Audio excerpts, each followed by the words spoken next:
Hello नमस्कार मित्रांनो, मी आनंद आणि स्वागत आहे तुमचं पुनश्च एकदा आपल्या यूट्यूब चॅनलमध्ये. तर मित्रांनो, आजच्या व्हिडिओमध्ये आपण पाहणार आहोत नारी शक्ती दूत ॲप्लिकेशनमध्ये मागच्या 10 ते 15 दिवसापासून आपल्या लाडक्या बहिणींना लॉग इन करताना प्रॉब्लेम येत आहेत.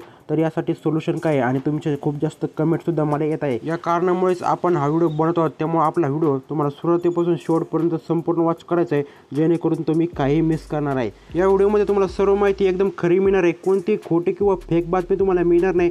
त्यामुळे मित्रांनो, तुम्हाला हा व्हिडिओ संपूर्ण वॉच करायचा आहे. बाकीचे यूट्यूबरसारखं तुम्हाला अजिबात खोटी माहिती मी सांगणार नाही. बाकीचे यूट्यूबर तुम्हाला सांगत आहेत प्ले स्टोअरवरती जा, त्यानंतर तुमचं नारी शक्ती दूत ॲप्लिकेशन अपडेट करून घ्या, किंवा सेटिंगमध्ये गेल्यानंतर तुमचं नारी शक्ती दूत ॲप्लिकेशन ओपन करा, तिथे जाऊन तुमचा क्लिअर कॅचे करा किंवा क्लिअर स्टोरेज करा व तुमचा मोबाईल स्विच ऑफ करा. त्यानंतर तुमचं ॲप आहे एकदम व्यवस्थितपणे चालू होईल. अशी खोटी माहिती तुम्हाला बाकीचे यूट्यूबर देत आहेत. अशा खोट्या माहितींवर तुम्हाला अजिबात विश्वास ठेवायचा नाही, कारण की मित्रांनो, कोणतंही ॲप शटडाऊन करून किंवा तुमचं ॲपचं स्टोरेज क्लिअर करून असं कोणत्याही प्रकारे तुमचं ॲप हे चालू होत नसतं. हे सर्व माहिती खोटी आहे. तर तुम्ही म्हणता आता आम्ही काय करायचं, आमचं ॲप आहे लॉग इनच होत नाही. तर तुम्हाला यासाठी काहीच करायचं नाही, आपल्या चॅनलला सबस्क्राईब करून घ्यायचं आहे. हो मित्रांनो, आपल्या चॅनलला सबस्क्राईब करून घ्यायचं आहे, कारण की मित्रांनो, ॲप चालत नाही ही आपली समस्या नसून ती ॲपचा प्रॉब्लेम आहे. आपली सर्व माहिती एकदम व्यवस्थितरित्या आहे.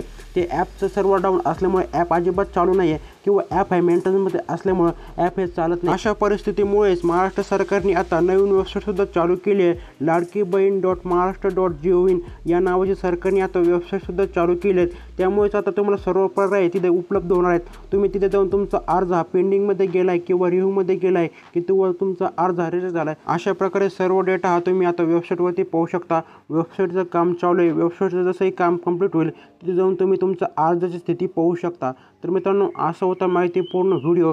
जसंही नारी शक्ती दूत ॲप्लिकेशन हे चालू होईल किंवा तुम्हाला वेबसाईटवरती जे पर्याय येतील सर्व माहिती तुम्हाला आपल्या चॅनलवरती कळवण्यात येईल. त्यामुळे लगेच आपल्या चॅनलला सबस्क्राईब करून या व्हिडिओसुद्धा लाईक करून घ्यायचं आहे, जेणेकरून सर्व माहिती तुम्हाला तुमच्या मोबाईलवरती तुम्हाला मेसेज मिळून जाईल. धन्यवाद मित्रांनो, व्हिडिओ शेवटपर्यंत पाहिल्याबद्दल मनापासून आभार. जय शिवराय, जय महाराष्ट्र मित्रांनो.